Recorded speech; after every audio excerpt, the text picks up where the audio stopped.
This video is really going to touch on gradients and working with gradients within trying to replicate, well, for the sake of this tutorial, this image. Okay, so when you're thinking about gradients in Illustrator, it's important to think ahead, meaning you're going to want to load some swatches here. So working with our swatches panel, I'm going to set this up, get it ready to load some swatches from this rabbit. So create a new folder, because otherwise if you create a new swatch, it's going to dump it in with the other ones, which isn't always like the end of the world. But it is nice to stay organized in here. So create a new folder. I'll just call it rabbit. You rarely see that name anywhere, so it doesn't really matter too much for this. If I, like it shows here, if I have something selected when I'm doing that, it'll pop it right in there. So that is one that I'll want to load. This color will probably be one that I want to load. You can hit OK. Oh, without the folder selected, it will pop it up here. Sorry. So I'll drag it down there. This color, so if I click on here and then hit OK, and there she goes. Okay, that's probably, well, I'll grab the darker one too. That's probably good because you can kind of load your swatches as you go too. But let's do this shape first and create a gradient with it. It's kind of easiest to start with a preloaded gradient. So I've got my gradient panel open. Now it's important to identify that there's two areas for gradient in Illustrator. There's your gradient panel, which I can open by going Window, Gradient. And there's also a gradient tool, which actually works with an existing gradient, and we'll use that one as well. But for right now, let's just throw on an existing linear gradient. You can see that there's a few here to choose from. The orange-yellow one is very complicated, and I can show you that it's actually really not. But fading sky goes to transparent. Remember that checkerboard means transparent. And then this is really just designed for vignetting. So I'm going to go from white and black just because it's a two color. Now if you were to go from an orange one, you got all these little tabs. Really, if I just didn't want that many colors, I'm going to click on one, drag it out into the abyss, click on one, drag it out into the abyss, click on one, drag it out into the abyss, and they're gone. Now it's a two color gradient. If I want to go back to it being more colors, you just click in there, quite literally, and then it'll create colors. The black and white though is great to start for two color just because it puts the slider right in the middle and you're good to go. So obviously I want to change these colors. So I'm going to double click that slider. And if I click here, it says swatches, and here's why you're thankful you created those swatches. So this guy is one of our colors, and this guy will just say create using a darker tone. Now it's going in the wrong direction, and you can change that in here if you wanted to. So I could go 90, and now that's kind of happening up top. I can change the intensity of that slide if I wanted to. Now if I want this a little bit darker, double click this. I can go now into my actual color and increase, K is for black, increase my black. Now I wouldn't go all the way to black. It just kind of muddies sometimes, depending on the color that you're working with. It can really muddy in here because you're desaturating that color. So if you can avoid it, just stay out of the black. Okay.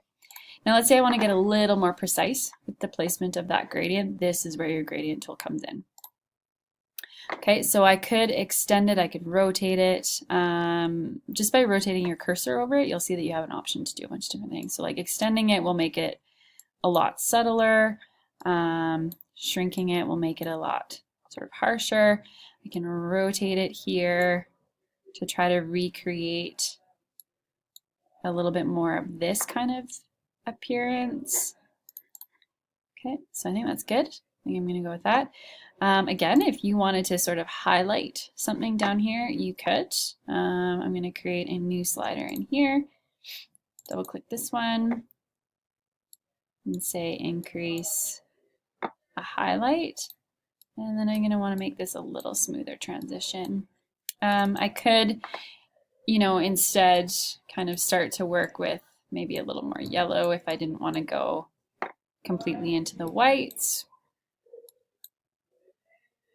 And again, kind of increase that slider depending on how much I wanted to play with that. Okay, For this assignment though, no. I'm going to get rid of that guy and bring that guy back up. Oops. Wow, it's selected. Okay. So then moving into our next one, you can just apply this gradient that's sitting kind of in your gradient panel waiting for you, and then decide how you want to adjust it. So we loaded another color. Double click that. We loaded that secondary color. This is looking a little harsh for that color. I'm going to fake it a little bit because there is no real gradient, strong gradient that's in there. So I'm going to use the same color, but I'm going to go down and just kind of naturally change that down. And then using this guy, I'm going to rotate it down and get back my rotation. Okay, and leave it at something like that. Same with this one. I might cheat a little bit because I know that, or I'm assuming in Origami that would be a fold. So I'm going to click on this one and I'm going to use the same gradient, but I'm going to just flip it.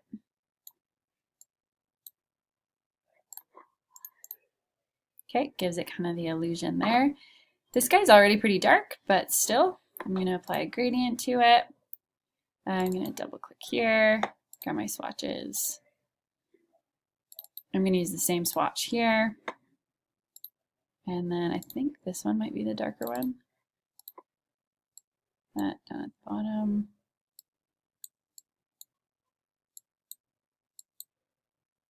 Okay, and then use this as a little more.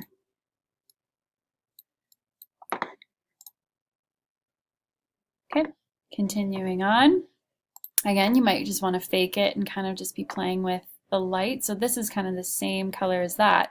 So I could grab my eyedropper, simply select this gradient,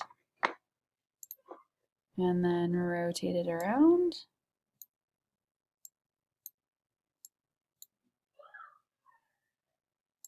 Shrink it up in size a little bit. Okay, this guy, well, we could probably grab this gradient here.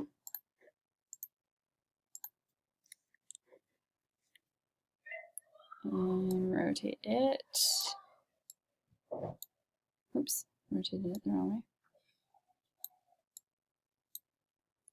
And have it a much smoother transition because that'll be pretty dark considering where the light is.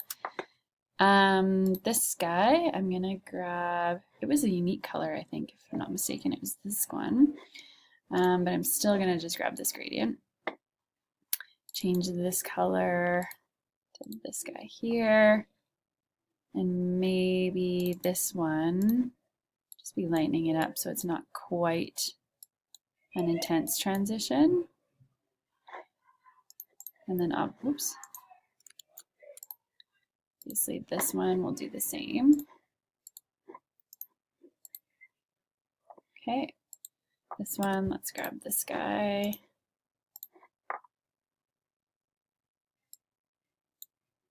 Okay, and we're going to need to increase this one. Yeah, and then that one I might just leave actually. Okay, and then there's our origami bunny. In the last tutorial, I'm just going to show potentially doing a drop shadow.